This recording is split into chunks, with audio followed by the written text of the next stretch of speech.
Gregory Maqoma was born and bred right here in Johannesburg in Soweto, and from the tender age of 9 years old, he was already imitating the likes of Michael Jackson as well as Tina Turner. And little did he know that he'll be taking the world by storm with his movement. Namhlanje, I'm coming to you right here in Newtown at Vuyani Dance Theatre to speak with him about his body of work and most importantly, chat to him ahead of his 50th celebration coming up this year on the 14th and 15th of October at Joburg Theatre. Let's go inside.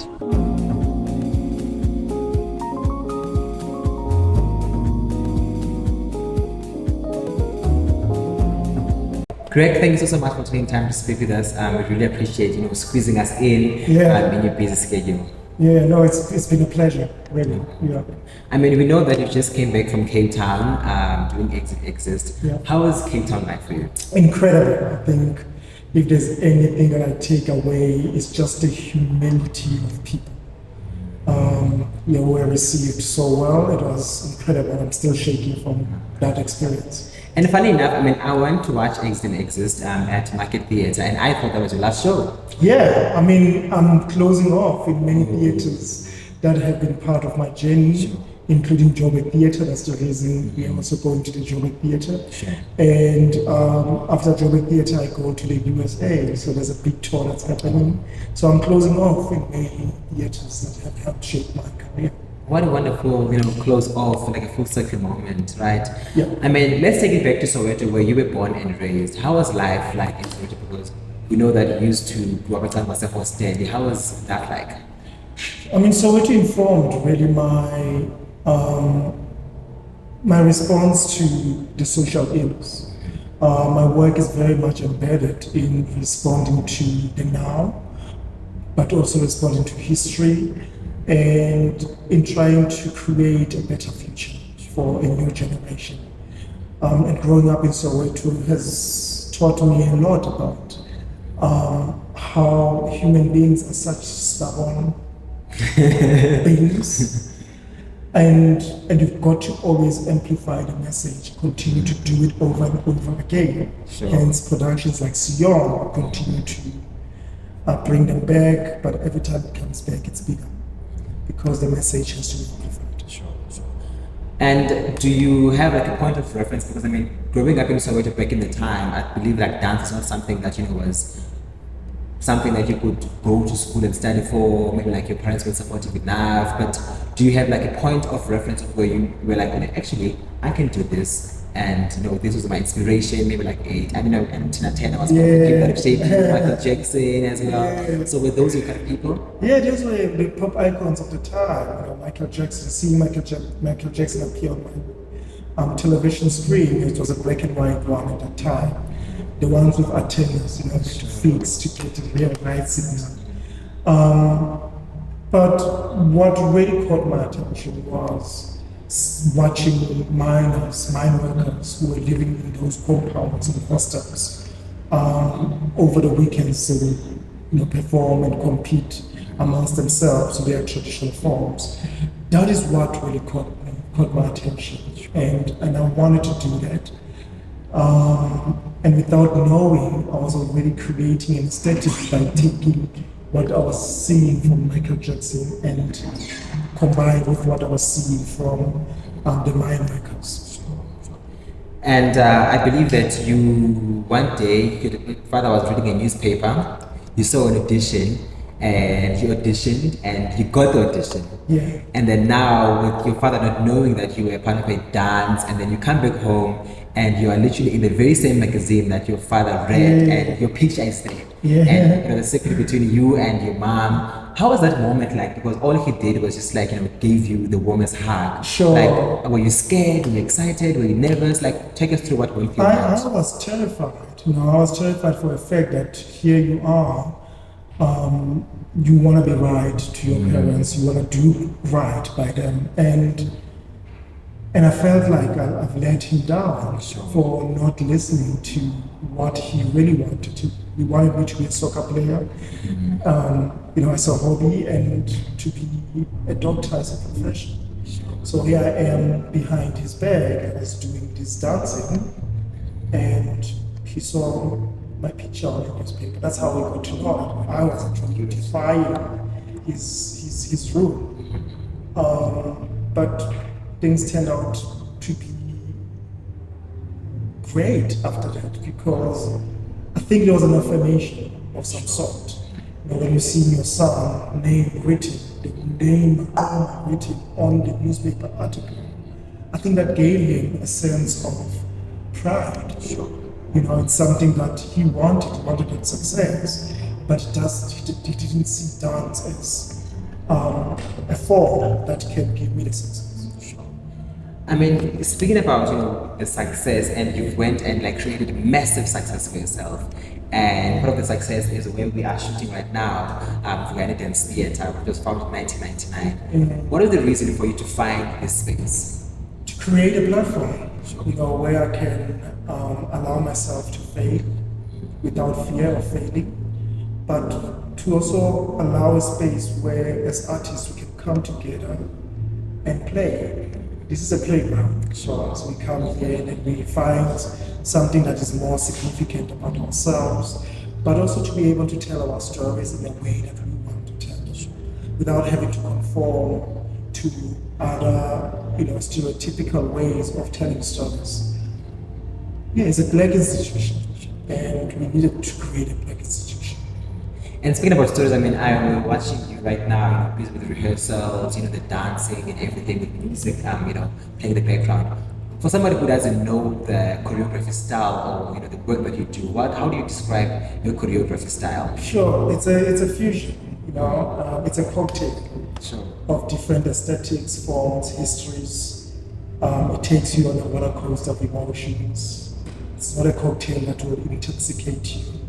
Keeps you sober, but at the same time, it raises a lot of questions. It makes you go deep and you search within yourself. It's quite deep. Sure. Thinking about deep, and I was asking my colleague the other day that, you know, when you're a dancer, do you have to get into character, maybe, because I believe that you're telling a story, as you mentioned, through the movement or the work that you do. Do you have to like mentally get into character, and how is that like for you to get into character? Like, take us to the process of getting before you go ready for stage. Yeah, it's a process. You know, I say to the dancers that I work with that we have a double responsibility. It's a responsibility to yourself and a responsibility to an audience. Responsibility to yourself is to get yourself ready and to make sure that you understand what is needed for you in order for you to face the audience. So that preparation takes different forms, and it's different for everyone. And my form, or my way of getting myself ready, is prayer. You know, it's one of them. But it's ensuring that the body is warm enough to be able to go on stage, and to invite, you know, the positivity in the room, in the space. Invite God, invite Allah, invite my ancestors to be there in the space with me. So 2018, you opened the call for doing auditions, and here's this boy, Umusa, walks in with crutches. And I mean, for somebody who's never seen somebody, you know, dancing in crutches, what goes through your mind? Sure. I mean, the first thing I had to caution myself. Sure. When he walked in, and I told myself, I'm going to treat him like any other person who is in the room. He has to fight for his place. And he did. The only reason we took him in because he fought for his place. He fought to be in the company, fought to be part of the training program. And the rest is history. He's making his own history from that experience. And how are you feeling about that as a person who never like turned him down, and you were like, you know what, let's give this boy a chance? Yeah, I think, you know, if anything, I feel like it's an extraordinary tale of courage and hope. Sure. And I think it's a tale that we want the world to know. I want many South Africans, his age, younger, older, to know that it's possible. Definitely is possible. And I mean, you just recently turned 50. And firstly, happy birthday, belated. No, I'm turning 50. Oh, 50? Next week. Next week, great. On Monday. Oh, that's lovely. And funny enough, I'm also born in October. Yeah, I'm also on the 20th of October. Yeah, And I mean, how does 50 feel? Because like, you know, like most people tell you when you're 30, something's different. How does 50 feel for you? 49, but even 10, 50. How does, you know, being closer to 50 feel like? I wanna kind of like stop myself. Sure. Because the energy is insane. I'm just full of energy, I'm just full of positive vibe. And I want to share it. Hence, you know, Gregory Maqoma and friends on stage. It's about sharing that vibe. It's about sharing that energy. So I feel incredibly lucky that at my age, I can still do what I'm doing. And I talk about retirement. It's retirement because I feel I'm at my peak. You know, I'm really at the place where, sure, I'm killing it. You are definitely killing it, hey? You definitely are killing it. I mean, you've worked with the likes of Simphiwe Dana, Onomoya, Federal Express, CION. I mean, the list is endless. Yeah. And you are definitely killing it. And you've got 2 books coming up. One, My Life, My Dance, My Story. The second one is The Joy Dancer. I mean, why do you feel it's so important for you to write down your story for those 2 books? Yeah, it's legacy. You know, I wanted people to be left with something tangible that they can touch, they can read, they can pass on to other people. And I hope my story can inspire a whole new generation of creators, of dancers, but also as, you know, for anyone who's dreaming of being a dancer, they can look at my story and be inspired and know that their dreams can be realized. I mean, so since you've mentioned that, like now you kind of stop yourself, where to from Greg from now?